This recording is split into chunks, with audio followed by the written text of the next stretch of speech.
I make the argument that Nancy Pelosi can set markers that can actually help people, even though the Republicans aren't going to pass it. And she won't do that because she is co-opted by, like you say, ideological and corporate interests, and does not want to set a marker and create, this is called managing expectations. Sure. We want to make sure that the Democratic Party, that you, the Democratic voter, do not expect your own party to deliver what you want them to deliver. And so instead of, I don't know, a Medicare buy-in, we're going to subsidize your coming into Medicare, which would be far more fiscally responsible than we're going to subsidize the most expensive insurance product there is, Cobra, and we're going to all the money is just going to go into the insurance industry. There was a vote in the Senate on what they call the skinny coronavirus relief. It was a crappy little bill that the Democrats were right to reject. I don't even think the Republicans were terribly interested in it passing anyways. They just want to be able to say they brought up something. And this kabuki theater that they have around corporate indemnification for any lawsuits so that they can open up their, whatever it is, their businesses, and not get sued by people because they did so in a way that endangered their workers and their customers. What this means for essential workers is scandalous, and no one's talking about it. I'm so glad you're raising this, because behind the corporate indemnification is basically carte blanche to not only abuse workers, but place public health at risk. I mean, I think about the meatpacking plants in particular, where we've had these outbreaks, and it's not just a right-wing corporate subsidy. It's a corporate subsidy that invites predictable public health crises, as if we don't have enough already. Well, we want to talk about a profile in courage. Nancy Pelosi can't come out and say that she's for any type of expansion of healthcare. But Chris Coons, the number one surrogate for Joe Biden, not just in the Senate, he was, anytime I was on MSNBC and they needed and Biden wasn't available. They had the other candidates. They didn't have Biden. They would bring Chris Coons on. He was a group, this is according to the realsludge.com. Coons was I guess he holds Joe Biden's former Senate seat, was among a small group of Democrats in May that called for corporate immunity, which the Hill described as a crack in Democratic unity that gives Republicans in the White House some leverage. Coons said he wanted liability protections for businesses included in the next coronavirus bill, along with health and safety guidelines for businesses that would be required to follow. The simplest and most powerful solution to liability protection is to have a science-based blah, blah, blah. I mean, liability protection, what the way to, if you're worried about that, then you have the liability adjudicated in the courts.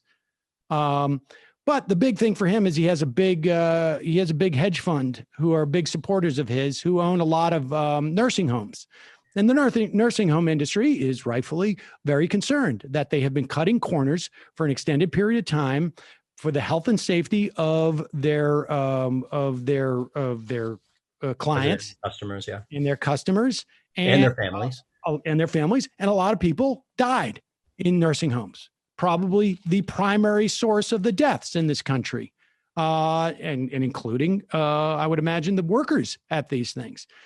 So here is Chris Coons, who is basically pushing this Republican initiative, and he's willing to come out and do it and suffer the slings and arrows.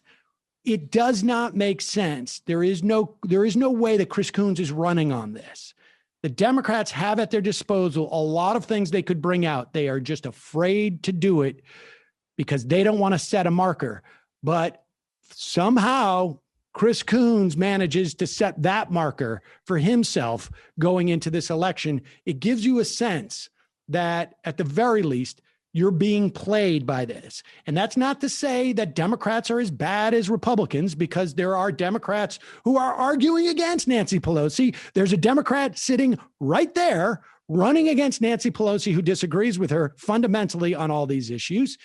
But it is to say that the Democratic Party, there are elements of the Democratic Party that are preventing and are there to prevent the real change that would empower Democrats for generations in a way that we saw after Social Security, in a way that we saw after things like Medicare. There are Democrats who are preventing this because their maintenance of power is primary. And the maintenance of power by Democrats and Democrats standing as a party that provides for people what they want and need is secondary to them, maybe even tertiary. I don't know what comes in between, but Shahid, we're going to take a break. Yep. We're going to go into the fun half where I will be less strident and I will allow you to talk more.